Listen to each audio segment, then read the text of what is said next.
కశ్మీర్లో పర్యాటకులపై ఉగ్రవాదుల దాడి హేయమైన చర్య. ఉగ్రవాది దాడిలో మృతి చెందిన కుటుంబాలకు జనసేన పార్టీ తరపున ప్రగాఢ సానుభూతి తెలుపుతున్నాం. దేశ ప్రజలంతా ఉగ్రవాదుల దాడులపై ముక్తకంఠంతో మాట్లాడాల్సిన అవసరం వచ్చింది. జనసేన పార్టీ తరపున మీకు మేము అండగా ఉంటాం. అదే పవన్ కళ్యాణ్ గారి అభిమతం. ప్రజల్లో చైతన్యం తేవడానికి జనసేన పార్టీ ఎప్పుడూ ముందుంటుంది. కశ్మీర్లో ఉగ్రవాదుల దాడిలో జనసేన క్రియాశీలక సభ్యుడు మరణించడం బాధాకరం. దేశ భద్రతకు మోడీ నిర్ణయాలకు దేశ ప్రజలు బలపరచాలి. దేశ భద్రతకు మోడీ నిర్ణయాలను దేశ ప్రజలు బలపరచాలి. కశ్మీర్ ఉగ్రదాడికి ధీటుగా సమాధానం చెప్పడానికి మోడీ ప్రభుత్వం సిద్ధంగా ఉంది.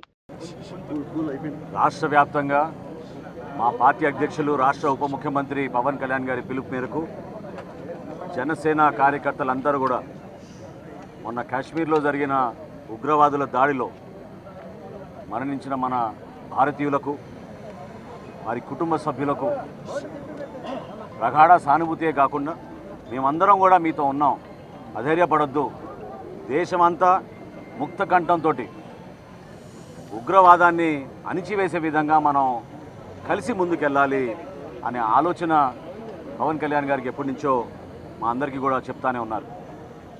జనసేన పార్టీ ప్రతి నియోజకవర్గంలో కూడా ప్రజల్లో ఒక చైతన్యం తీసుకురావడానికి, అదేవిధంగా మన జాతి భారతదేశం కోసం మన అందరం కూడా అంకిత భావంతో పనిచేయాలి. ముందు మన దేశం, తర్వాత మన రాష్ట్రం, దాని తర్వాతే మనం అందరం. ఈ అంశాలపైన భావితరాలకు ఉపయోగపడే విధంగా, భావితరాల్లో కూడా మనం అందరం కలిసి ఉంటే భారతదేశంలో ఏ విధంగా మనం అద్భుతంగా ముందుకెళ్ళగలుగుతాం. ఇటువంటి సంఘటనలు జరిగినప్పుడు ఎంత బాధ కలిగినా సమాజం కోసం, దేశం కోసం నిలబడాల్సిన బాధ్యత మనందరిపైన ఉందనేది గుర్తించడానికి కోసం మేమందరం చేస్తున్న ఈ కార్యక్రమం. నిన్న మా జనసేన పార్టీ క్రియాశీలక సభ్యుడు సోమిశెట్టి మధుసూదన్ గారు ఆ దాడిలో మరణించినప్పుడు పవన్ కళ్యాణ్ గారు నిన్న కావలికి వచ్చి వారి కుటుంబాన్ని పరామర్శించినప్పుడు జరిగిన సంఘటన వారి సతీమణి దగ్గర నుంచి వింటుంటే నిజంగా చాలా కదిలిచ్చింది. అంత ఘోరంగా, అంత అన్యాయంగా అమాయకులు ఎవరైతే టూరిస్టులుగా వెళ్ళారో వాళ్ళని టార్గెట్ చేసి దాడి చేయడం అనేది చాలా దురదృష్టకరం. సరైన సమయంలో మనందరం కూడా ఈ విధంగా నిలబడతాం. అందరం కూడా ఒకే నాయకత్వం కింద భారత ప్రధాని నరేంద్ర మోడీ గారిని బలపరుస్తూ జనసేన పార్టీలో ప్రతి ఒక్కరం కూడా పవన్ కళ్యాణ్ గారి పిలుపు మేరకు 3 రోజుల కార్యక్రమం చేశాం. మొదటి రోజు కొవ్వొత్తుల ర్యాలీ చేశాం. నిన్న రాష్ట్ర వ్యాప్తంగా దీక్షలు నిర్వహించాం. ఈ రోజున మానవహారం, అదేవిధంగా ప్రధాన కూడలిలో ఒక చైతన్యం తీసుకురావడం కోసం చేస్తున్న ఈ ప్రయత్నం రాష్ట్ర వ్యాప్తంగా ప్రతి ఒక్కరు కూడా ఖండించాల్సిన సందర్భం, ఇది నిలబడాల్సిన సందర్భం. మన దేశ భావం, జాతీయత, మన జెండా చూసి మనం ఎంత గర్వపడతామో దానికోసం మనం అందరం నిలబడాలి. ఎవరైతే పాపం అమాయకంగా భర్తల్ని కోల్పోయారో, తండ్రిని కోల్పోయారో, కుటుంబంలో కొడుకుని కోల్పోయారో ఆ కుటుంబాలకి మనందరం కూడా అండగా నిలబడాల్సిన అవసరం ఉంది. తప్పకుండా రాబోయే రోజుల్లో సరైన ధీటుగా సమాధానం చెప్తారనే నమ్మకం మాకుంది. మరొక్కసారి ఇటువంటి సంఘటనలు జరగకూడదు.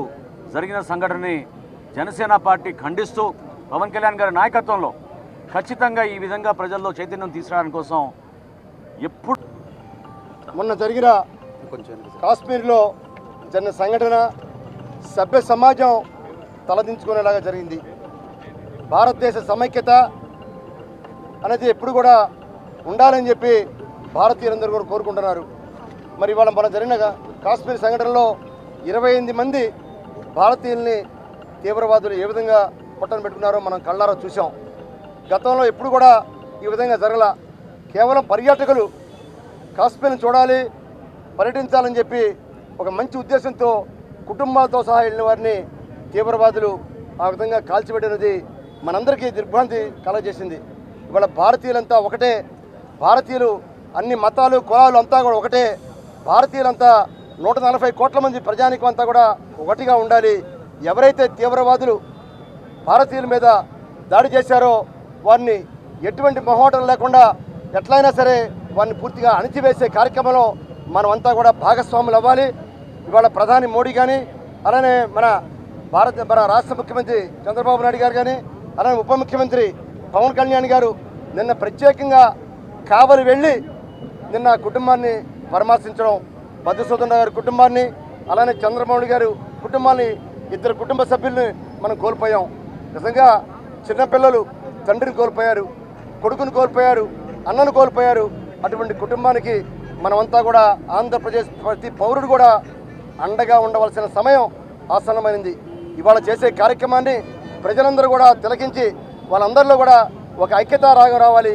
మనమంతా కుటుంబం, భారతీయ కుటుంబం అని ఒక ఐక్యతా రాగం రావడం కోసమే ఇటువంటి కార్యక్రమాన్ని మన పెద్దలు, మన మంత్రివర్యులు నాదెళ్ల మనోహర్ గారు మొన్న కొవ్వొత్తులు రాని, నిన్న మరి అనేక రకాలుగా దీక్షా శిబిరాలు, ఇవాళ ఇటువంటి ర్యాలీ కార్యక్రమాన్ని మనం చేస్తూ ఉన్నాం.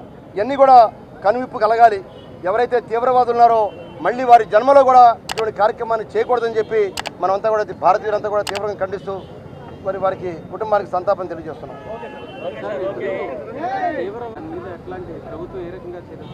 అంటే ఓవరాల్గా దేశవ్యాప్తంగా ఒక అలర్ట్ అనేది ప్రకటించడం జరిగింది.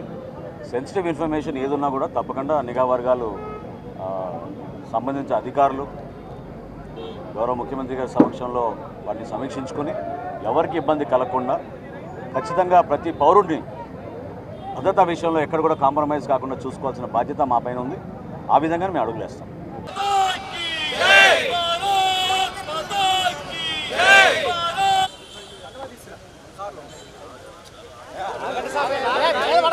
బాబు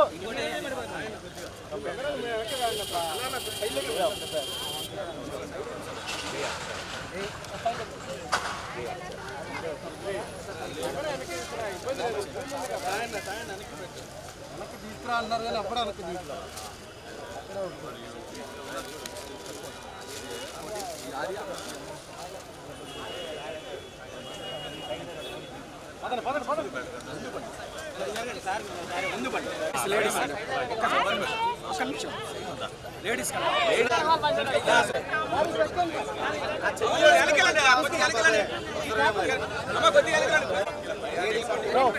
బ్రో